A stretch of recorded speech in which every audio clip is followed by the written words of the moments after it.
All right, everyone, welcome back to another episode of GNS. Today we're going to talk about Camille's hips, I think. Please give me almost an easy please. case study in a way, I guess. Yeah, we definitely should have saved all of this conversation for the pod. But anyway, yeah, so kind of talk us through the hips. Walk me through it, mate. We'll start from the beginning and how this all started. So I was running like a powerlifting split where I was benching, squatting, and deadlifting twice a week, which for most people is going to be too much to recover from anyway. I wasn't really recovering session to session from my deadlifts, and I was really chasing numbers like quite aggressively as well, and I was still natty at this point. So it was just a recipe for disaster. I was doing a set, my back off set, not my top set, but I felt a slight pop in my back. I then dropped a weight. It wasn't too painful immediately after the session. After I went home and kind of waited a couple hours, that's when I couldn't walk. Couldn't walk for about 2 to 3 days. Couldn't sit down without having pins and needles in my leg. Yada yada yada. Couple of weeks went by. I did a little bit of rehab. It kind of just went away by itself, and the low back pain went. And then it was all fine and dandy. And then I kind of swapped my split back again to what I do usually. I was running a lying hack squat, and I was doing RDLs instead of deadlifts, stuff like that. And I started getting a little bit of a niggle in my glute med / TFL region. Almost feels like there's a clamp at the front of my quad in my glute region, to the point where I couldn't walk. I've been limping, and I have been limping for the past like 4 months. And yeah, it just kind of went from there.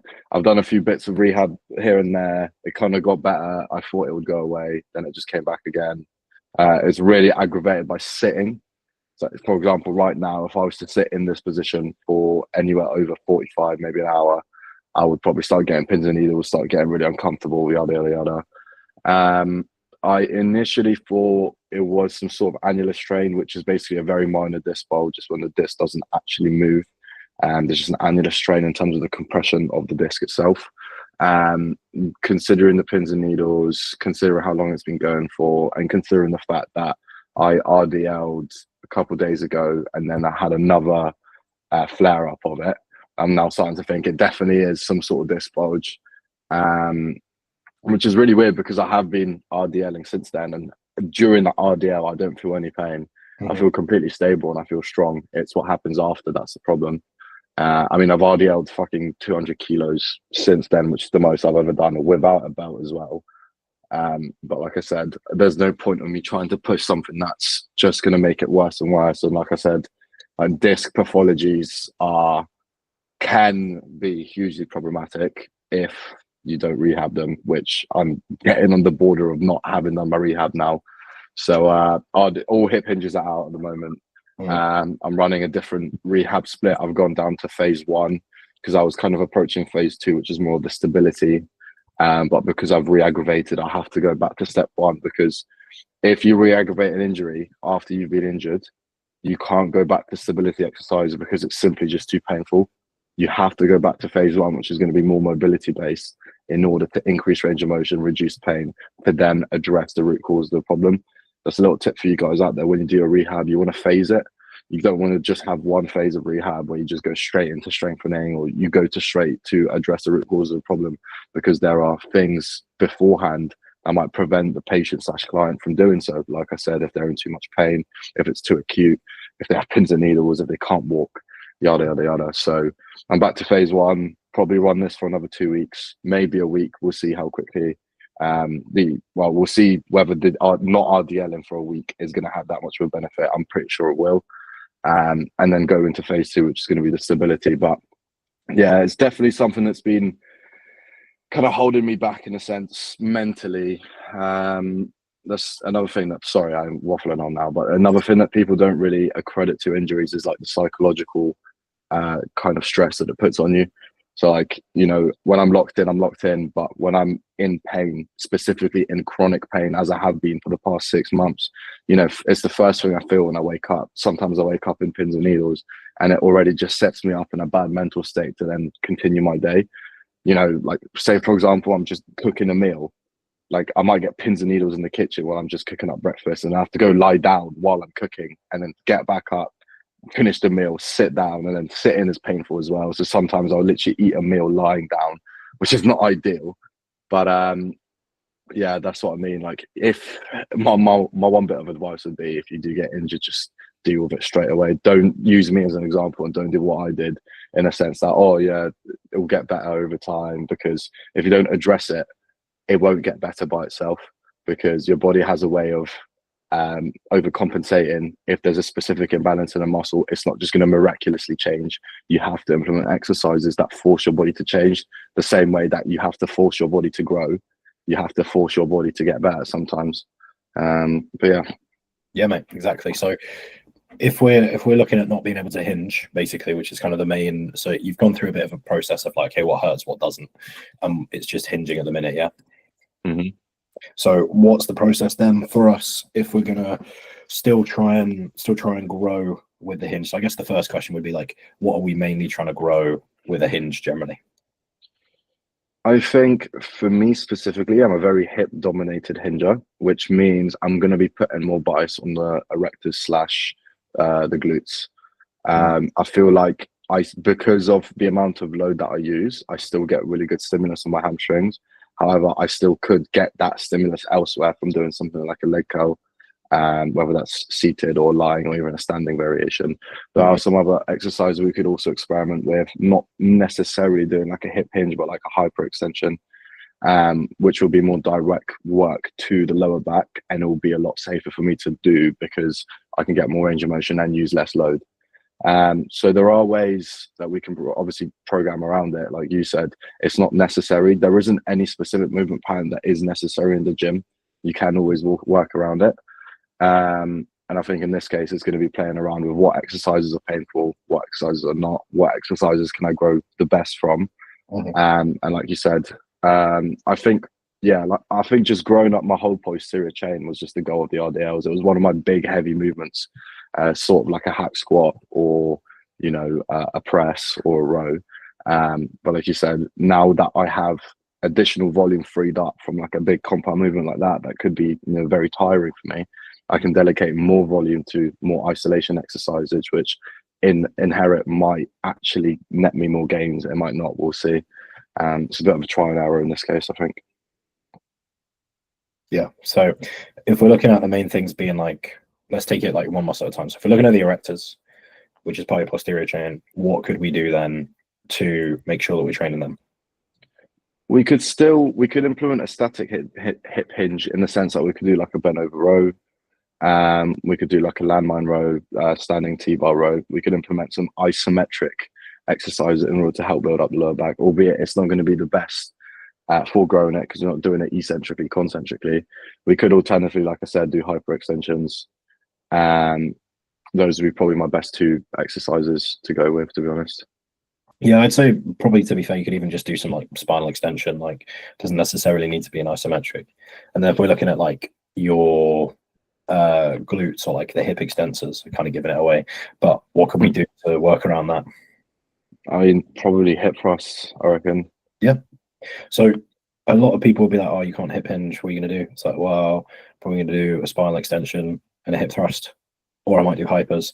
I mean, hypers would be an easier solution, but the main thing I'm trying to get at is like, just break it down into like, what muscles and what movements are we missing out on? We're missing out on hip extension. We're missing out on erectors and hip extensors. Okay, so let's do a different kind of hip extension, and then let's train the erectors. Easy peasy. Right? I think people get very hung up on like, you need certain movement patterns, and it's like, that's not the case.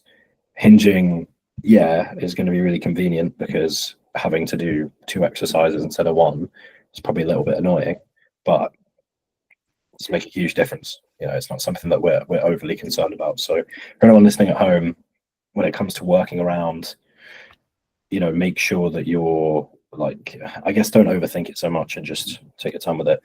What is the plan alongside like working around? Because obviously we're not just going to like work around it. What else are we going to do?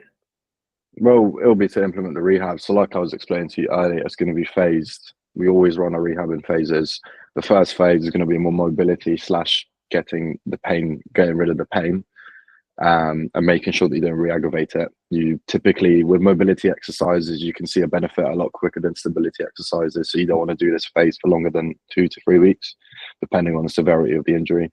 Then you progress to phase 2, which generally speaking, again, depends on the injury, but generally speaking is going to be more stability, reteaching movement patterns. So when you get an injury, it's either you're overcompensating, you're not activating a muscle properly, or you're overactivating it, right?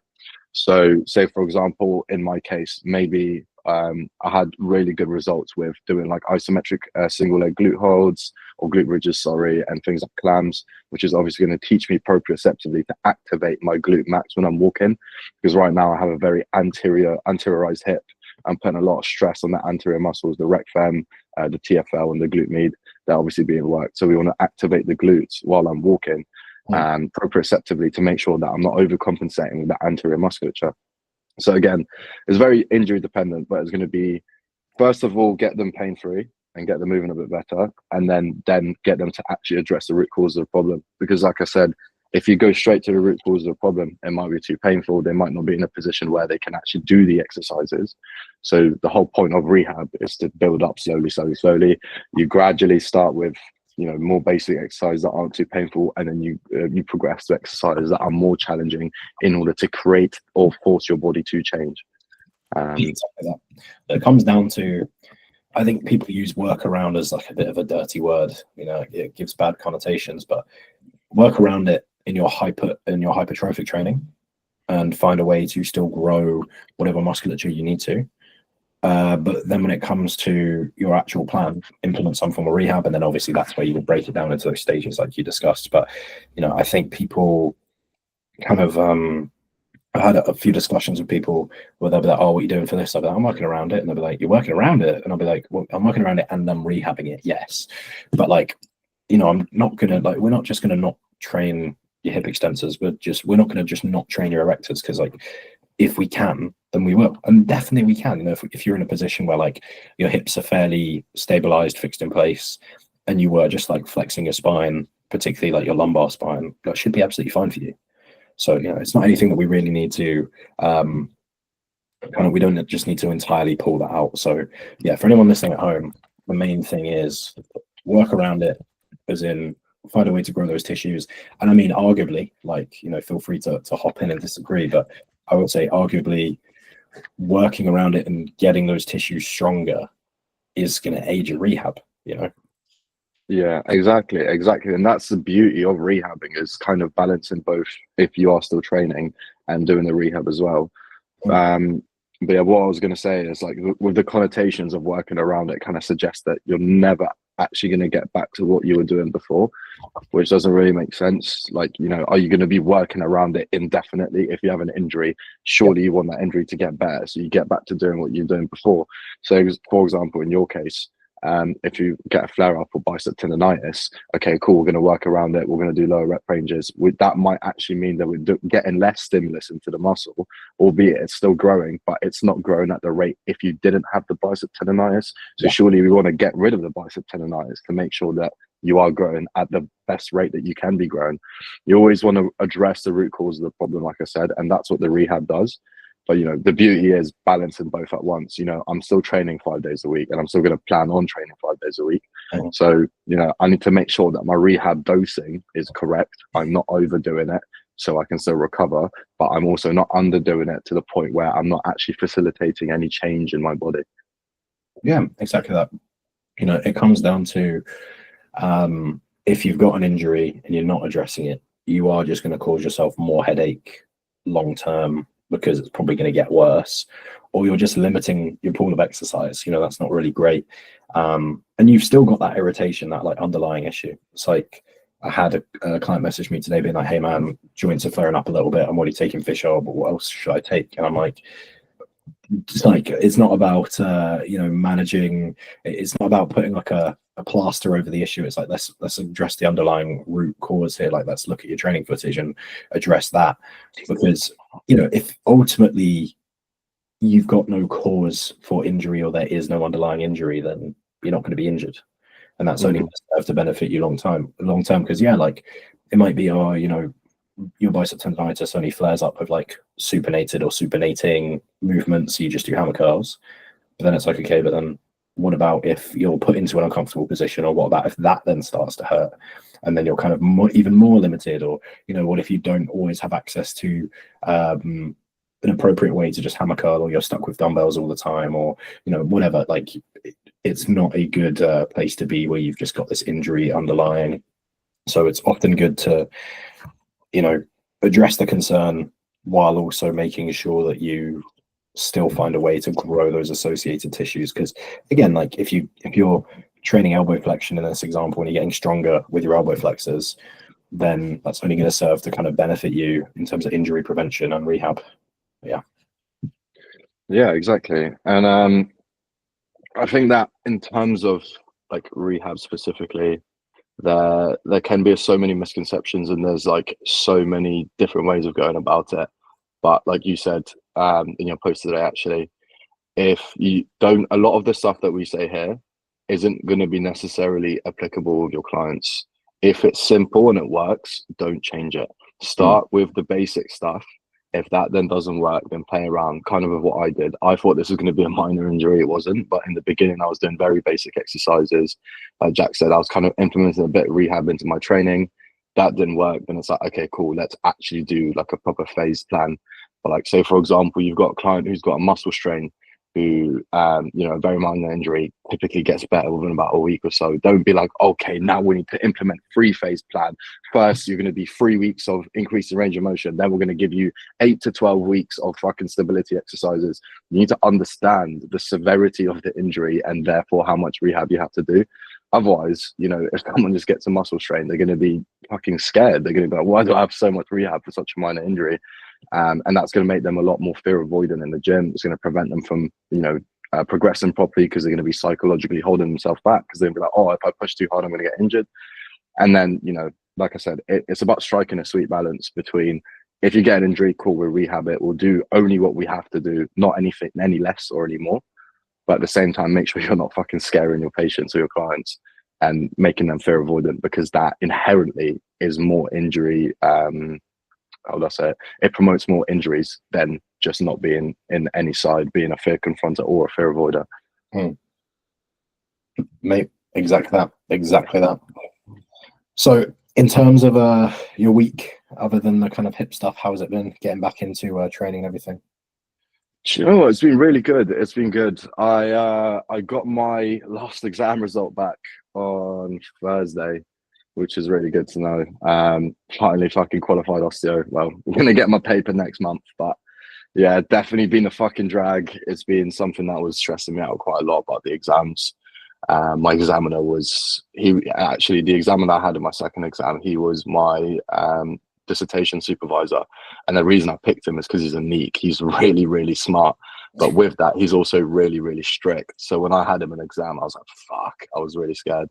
But I ended up getting the feedback from it, and I went to have a little chat with him, and he was like, nah, like, come on, I was really fucking impressed. And to hear that from one of the strictest tutors, it definitely gave me a lot of confidence, sort of in my ability as an osteo and also as a rehab specialist. So that's been really good. And then training wise, you know, just cracking on with it. The first couple sessions are always going to be a little bit iffy. Definitely the leg session, you know, my nutrition definitely wasn't on point. I wasn't under eating calories, but I definitely wasn't eating, you know, the surplus that I was in before, which definitely meant, you know, when I came back, I hadn't lost any strength in my top sets, but my back off sets, when I got to the end, I was like, oh, this feels a little bit like I couldn't do as much volume, but I haven't necessarily lost strength. But yeah, like I surprised myself, because when I looked at myself in the mirror on the fight, I was like, fucking hell, like definitely put on some muscle in this bulk so far, which is really good to know. But yeah, how's your week been? Yeah, good, man. Very, very good. I don't know if too much has kind of changed really. Trying to think what I've kind of been doing. I went over to Derby to train at Blue Modified Gym, which is good to train some legs. But yeah, other than that, not too much kind of going on that's changed. which is kind of calm. So yeah, can't really complain, man. Can't really complain. Things are in a good spot. Got obviously the two clients, James and Nat, in prep, which is always a fun time. And so yeah, organizing Airbnb is going to get Finn out to film those as well, which will be class. But yeah, man, things are in a good spot. Can't really complain. Still working on getting the new car sorted because yeah, I need to get rid of the car. But yeah, and then let's look at my week this week. Yeah, to be fair, not too much going on. Week after, I'm training with a client at Norton on Saturday, and then a week after that is Charlie's photo shoot. My God, got a few more people interested in doing photo shoots next year as well, which is cool. It's cool to see, you know, people getting more and more interest in like jumping on stage or getting behind a camera or whatever. So yeah, very, very pleased, very happy. And it's kind of like interesting to see like the progression of, you know, your clients, especially the ones that have been with you for a long time. Because obviously I've known Jack for about, let's say, 3 years now, and I was a member of the academy. And also I was Jack's clients a couple of years ago, and obviously I've seen some of the progression from the clients. And like in the beginning phase, there wasn't many people doing photo shoots. There wasn't any people actually competing. And then like this year, it has really picked up. There's like suddenly, you know, 3 people going into prep. Obviously, one person has already competed. And then, you know, a couple of people were doing photo shoots. Lots of people were doing photo shoots last year, including myself. So it's definitely, you know, a lot of progression from like your clients as well. And that kind of speaks about you as a coach, like, you know, pushing your clients in order to do things that they might not necessarily be comfortable with, but inherently, you know, they will definitely look back on it and view it as a cherished sort of opportunity that they got to do that. And, you know, they push themselves to the limit. And like, I have a lot of friends right now who are in the position of limbo, in the sense that they finished uni, they don't really know what to do. Life's getting boring, you know, and I always push them to do a photo shoot. And the reason for that, it's a different type of challenge.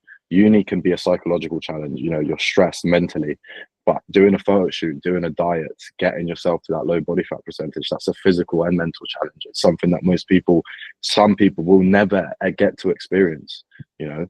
And I always, you know, say, if you really want to test yourself, you really want to see what you're made of, like do a photo shoot prep, because that's when you find out, you know, what kind of person you are.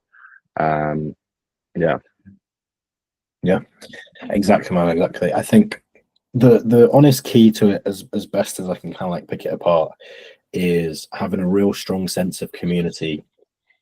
You know, I think if you have a lot of people that like kind of talk to each other and encourage each other, it builds a very nice support network that helps people through preps and stage shoots and stuff like that, photo shoots and stage whatever. If you're building that community, you know, it makes people a lot stronger when they're together. But equally, I think it kind of makes people realize like, oh, he's doing that, and it makes it a bit more human. I think there is definitely a bit of a cascade effect of like, once one person's done prep, it makes it a bit more real for people, and they're like, oh, I can just like go do that because fucking Dan's done that, I'll go do that. And I think obviously also it draws in people who, you know, have done that themselves. But yeah, I know with photo shoots, it's like seeing, I mean, we've had like 5 or 6 this year, I think, in total. And last year was like 2.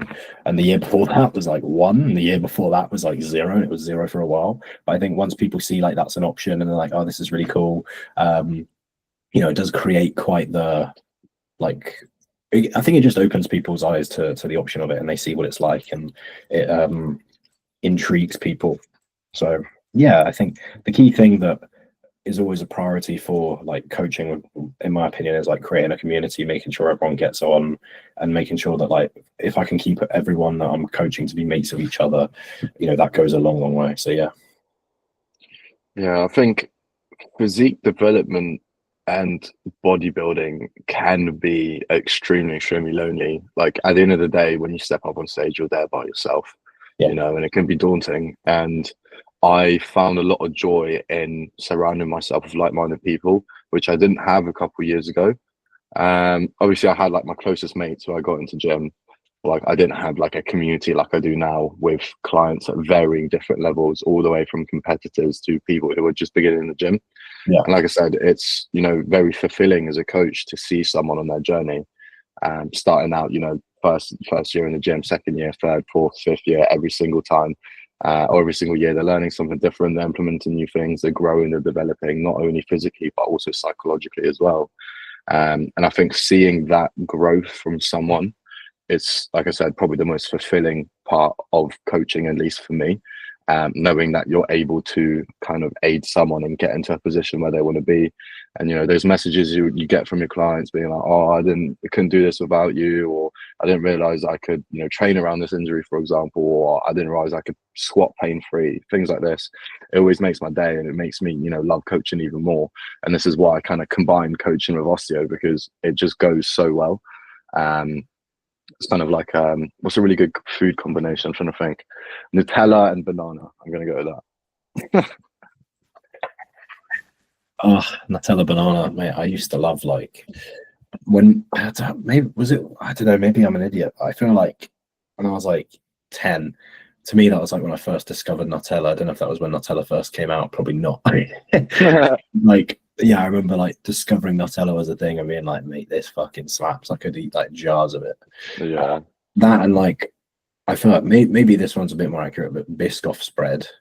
Well, Oh, I used to fiend for Biscoff spread. It's crazy. yeah. That used to be my pre-workout meal all of second year. I used to have 2 bagels, Biscoff spreads, and banana and honey. Oh, mate, it fucking slaps. Best pre-workout meal I ever had was like peak food. I'd have a whole pack of hot cross buns, so like 6 hot cross buns. And it was literally like, it started off as tracking, and I'd have like jam and peanut butter. And then it got to the point where, like, even with high food, like, I just wasn't gaining weight. So it was like just AMRAP, jam and peanut butter. Like, I literally just like smother one in jam, smother one in peanut butter, take a bite, and then like get the knife and like get more jam and get more, like smother that in like the bite mark, and like, oh my god, mate, yeah, horrific for like my insulin sensitivity, but you know, it got me decently big. Yeah, I think people like, again, because like everything we say on this podcast, there is no right or wrong answer. So take what I'm saying with caution. But with bulk specifically, you don't want to be a perfectionist, in the sense that not everything is going to always go the way that you want it to go. Obviously, as you become competitive, as you go later down the rabbit hole, you know, you start competing, etc., then you need to nail more variables. But if you're just a general lifestyle client, or, you know, you just go to the gym for a little bit of fun, you want to put on a bit of muscle, don't be so religious about everything. Because if it doesn't warrant it, then, or if you say, for example, you're still growing, but you're not growing as quickly as you want to, and you're stressing yourself about all these variables, that factor could actually be the reason it's holding you back, because you're actually stressed, you're in a sympathetic state, you're not allowing your body to recover properly. I always say, like, especially to my beginner to intermediate clients, there are 3 pillars of gaining muscle. 1 is training, 2 is nutrition, 3 is sleeping. You can't have 2 and 1 of them and expect to grow really quickly. Say, for example, you train really well and you have good nutrition, but you have shit sleep. Yeah, you might grow, but you can grow quicker. Say, for example, you have really good sleep and really good nutrition, but you don't train well. Yeah, you might grow, but again, you could grow better. If you're worrying about how quickly you're growing, nail these 3 variables: training, sleep, and nutrition, and everything else can come as a forethought, because those 3 things are the main sort of aspects that I would say kind of drive building muscle, hypertrophy, and, you know, actually making sure that you're building the muscle when you're sleeping. Yeah, exactly that, mate. Exactly that. Fucking hell, we're flying through topics. I'm not gonna lie, I'm feeling a bit of a drag of prep, and I'm noticing it. With like half an hour in, I'm like, fuck. We've covered a lot of topics. I've prompted some people for some questions. Let's see if we happen to have any, shall we? Tell you what, were there any hot takes or fitnessy things that you wanted to talk about this week? Maybe any trends going around that you wanted to oh my days. I saw Will show me an exercise of a lat pull down where you're doing it with a cuff on the elbow. And I was like, is that not just a pullover? But you set it up like a lat pull down, so you do it chest supported, and you're on the bench, and you just put the cuff around your elbow instead of holding a D handle in your wrist. Yeah. So it's like just more science-based, fucking cutting out, making the exercise as easy as possible. I think this is probably one of the biggest topics in the fitness industry right now. Like whether you want to be science based or you want to be like gym bro, training heavy as fuck. And like I think majority of coaches who are relatively educated will kind of agree on the same thing, that you can just do both. You don't have to pick one or the other. And I've definitely fallen into this rabbit hole of like you said, or like I said, when I went into the powerlifting phase that I did, I was like, yeah, I'm going to push load. I'm not really going to think about form as that much. And then I got injured, which just tells you everything about that, to be honest. I think there's a fine line, you know, with training hard and training balls to the walls, and also just training smart. You know, like you can just do both. You don't have to pick one or the other. And people tend to think like you're either a science-based lifter or you're either a fucking ego lifter. And that's not just the case. Like you can just get really strong at movements that might grow or bias a specific muscle a bit better. But you can also get really strong at movements which are more compoundy and tend to be a bit more barbaric in nature. You can still fucking grow really well with them. Like the barbell row just get bastardized. I see it all the time on my feed. You know, yeah, barbell row shit, barbell row shit. Yeah, but why are you doing it? And who's the person doing it? You think fucking, I don't know, he's a really good barbell rower. Say Jack Eagles, for example. I saw him barbell row in 3 plates the other day. You think Jack Eagles isn't growing from his barbell row? Well, how would you think Jack Eagles would respond to you if you were like, oh yeah, barbell row is a shit exercise? He's got a fucking well-developed back. So like, I think it's the application of the exercise, and the person that's doing it is more important than the exercise itself. But when people are like, oh, barbell rows shit exercise, I'm like, why? They're like, oh, because it's unstabilized. I'm like, okay. So you're worried about stability limiting your ability to hit failure. Okay, so go do a barbell row. You failed. Why did you fail? I failed because my back hurt. Okay, sweet. Like, I think the thing is, people don't realize that like you can build a skill and ability to, you know, stabilize and create and drive force. And again, like even when you look, like I do a barbell row in my plan, I also do a chest supported row. Like, why can I not just do both? Like again, I feel like that's just good programming, is going like, okay, well, a chest supported row is great, but there's not too much axial loading. And like my erectors are fairly weak, so we could do with a bit more of that. Okay, so we'll chuck in a barbell row. Barbell row is great, yeah, a little bit unstable. So okay, well, I've got a stable row on the other day, sweet. And like I also do a lat pullover because I like them. They keep my shoulders very, very healthy. And then I'll also do like a neutral grip pull down because I want some overhead work. Sweet. Like, you know, I think whenever people kind of like say this exercise is bad, that exercise is good, I'm kind of like, well, why? And they'll be like, because of this one issue. And I'll be like, okay, but what if you address the issue? Like well, a dumbbell lateral is crap because the profile is a bit crap. Okay, well then maybe lie on your side when you do it, or maybe don't make all of your sets of dumbbell lateral and do something else that has a slightly different profile. But even then, it's like when you're talking about profiles, as long as you sequence them correctly and you drive up like progress, you'll be absolutely fine. So yeah, it's just one of those things where like I think people, like, there really are no bad exercises, and you know, you can make a very good case for an application for a lot of different exercises, but people just kind of hate on certain things. I definitely think there is, like you said, a trend towards like, if it's a little bit easier, people tend to want to do it.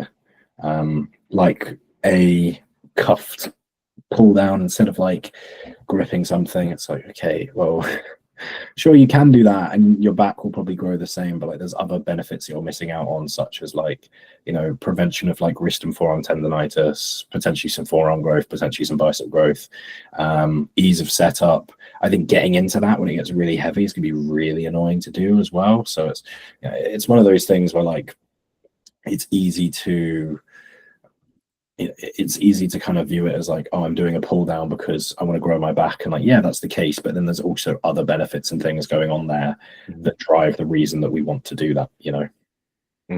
Yeah, exactly. And you also got to take into consideration like your ability to run up an exercise or progress it. Like if you're really shit at a barbell row, that means you could probably progress it pretty well if you really fucking focused it. And we know that progressions drive hypertrophy. So if you can progress a barbell row better than you can progress a chest supported row, because you're shit at barbell rowing, well, then it makes more sense to program a barbell row because you're going to get more progressions out of it, which then inherently is going to net more gains. Albeit it might not only be in your upper back because it's more of a compound movement, it works more muscles than that, But then again, like then the question arises, you know, once your back gets big enough, you kind of stimulate the whole fucking thing when you're training it. Doesn't really matter what movement pattern you're doing, whether it's a row or a pull down. Again, like with the whole biasing thing, I feel like people put so much emphasis on biasing one specific fucking fiber. Just grow, just train the whole fucking muscle and the whole thing will grow. Mhm. You know, like you said, like I think you put something on your story as well. Like if someone has like some fucking thought about specifically targeting only the iliac fibers of their lat, you know, like if you train your entire lat, your lat will grow, all the fibers, the iliac fibers and the intercostal fibers, the whole fucking thing will grow, you know. So, you know, albeit I think again it just comes back to the point of everything has an application, but like for the majority of people, you don't really need to be focusing on specific fibers of the muscle. You just need to be training the muscle in all the ranges of plane that it can be trained in, or doing all the movements that the muscle can do.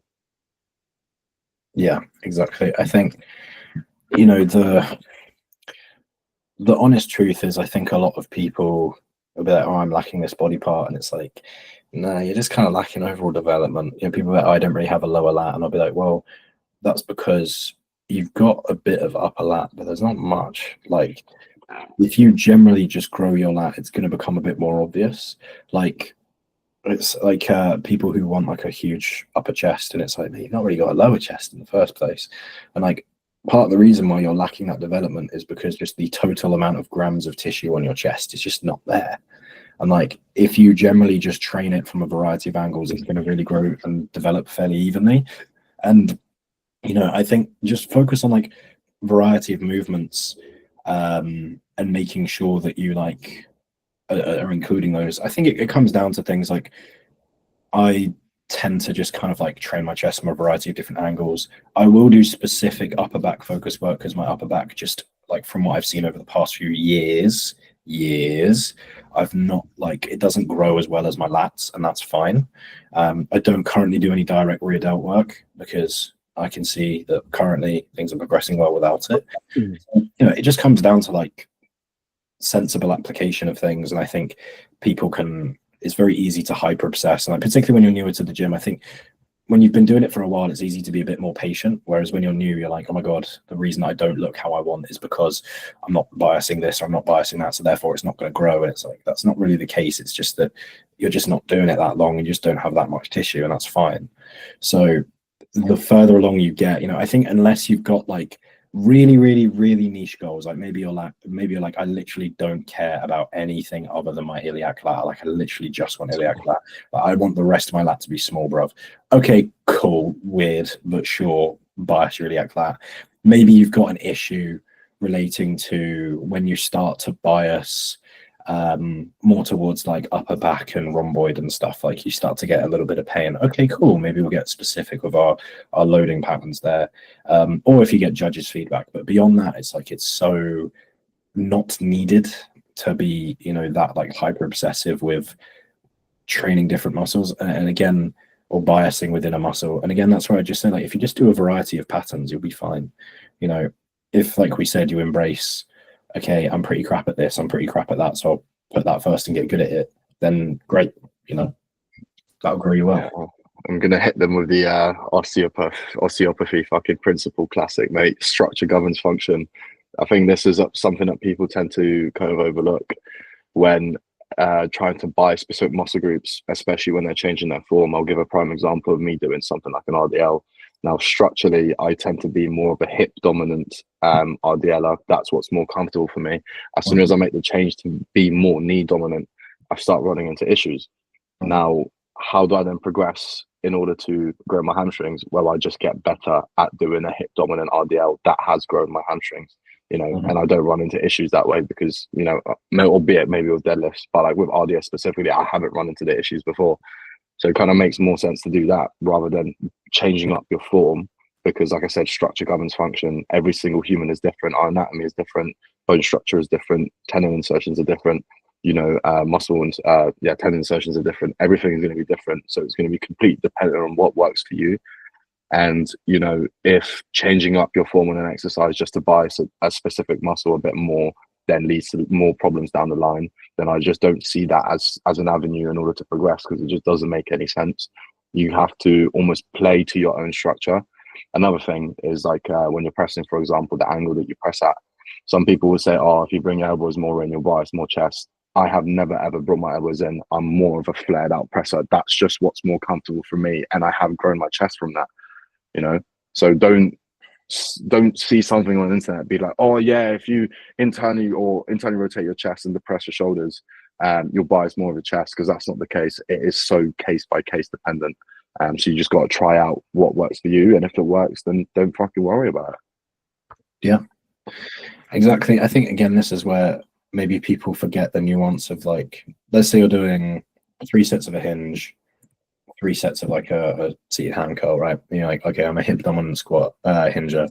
I'm not getting the hamstring growth I want out of it. Okay, well then just pull sets from the hinge and push them onto the hand curl, so that you can still do both. You know, if you've got a pattern that you enjoy, gives somewhat stimulus to what you need, but doesn't give it as targeted as you want, okay, calm then. Just, you know, alter your volume. Doesn't need to be split evenly. You don't need 50-50 split between those two. You know, you can always just play around with it, or you can obviously like play around with changing up the positioning, like you said, caution there. Maybe you treat it as like you RDL twice a week, and maybe vary up how you approach it, and you treat one as like a non-failure repatterning, whatever.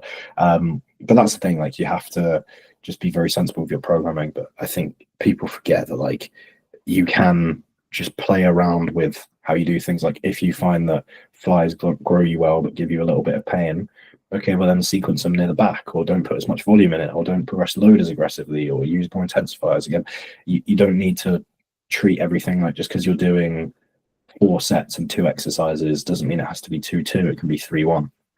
So yeah.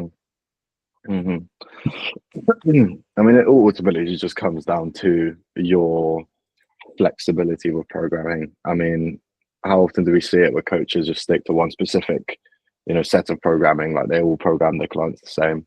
You know, for example, doing a push session where they do two chest, 2 shoulder, 2 try. Like for example, that's something that I've seen quite regularly, and it's like, you know, you got to bias your program into your client's needs, hypertrophy needs, but also, you know, like their bodily needs. What do they recover from best? What doesn't cause them injuries in the long run? What has the greatest room of progression across the bulk? And then on a cut, what exercise minimizes that risk of getting injured while also still delivering the stimulus that they need to preserve and even potentially gain muscle in that cut? And ultimately, like, you know, for those listening out there, if you don't know what you're doing, just get a coach, or just get someone that you know that knows their shit. I mean, all the people in the academy have access to me, and you know, I always get messages from people being like, "Oh, I'm struggling with this client." I recently had a client called Jacko, who I believe is one of your clients. Yeah. Who he's a PT. One of his clients is struggling with a disc bulge and also a subacromial impingement, so a hip and a shoulder pathology, which is quite nasty. But I basically just got him in a call. I got the client he's with in a call previously just to screen her a little bit and to find out what's going on. He was in that call as well. Then we got on another call today where I went through the exact phasing of the rehab, why I implemented what exercise, what are the benefits of doing what exercise, why we're doing it. I kind of just talked him through it. And like, you know, that's the point of the academy is, you know, I'm obviously going to help you rehab your clients, but I'm also going to tell you exactly what I did on the way in order to do so. And, you know, with rehab specifically, it tends to be a more of an intimidating topic because people don't know the exercises, people don't know the injuries, etc., etc. But that's why you have someone in your corner like me who can just tell you, this is what this is what you need to do for it. Yeah, exactly, mate. Nice space now. Right. Oh, you churn that vape, King. You churn that vape. I think we will wrap it up there then. And I have a little ponder for some topics that we can think about that we could discuss on next week, because that'd be good. But yeah, mate, anything else that you wanted to kind of like round off with? Nah, keep your head high, keep grinding, stay consistent, lift heavyweight, don't be a bitch. Yeah, buy Bitcoin, touch grass, and drink Guinness 0. If you want to get coached by either one of us, if you want to get coached by Camille, it's Camille_Archer Academy on Instagram. It is Jack_Archer Academy for me on Instagram. Give the pod a like and a subscribe and drop some comments or just kind of engage with it. It's always nice to see. We are on YouTube and Spotify. If you are on, that is how you pronounce it. We're on YouTube and Spotify. If you are, whatever you're watching this on, go and check out the other platform because maybe there's some bonus episodes. Spoiler alert, there isn't, but you might as well check it out anyway. If you want to see more of our YouTube stuff where we put out content, then that's that's just Jack Archer Academy. And yeah, cheers everyone for listening.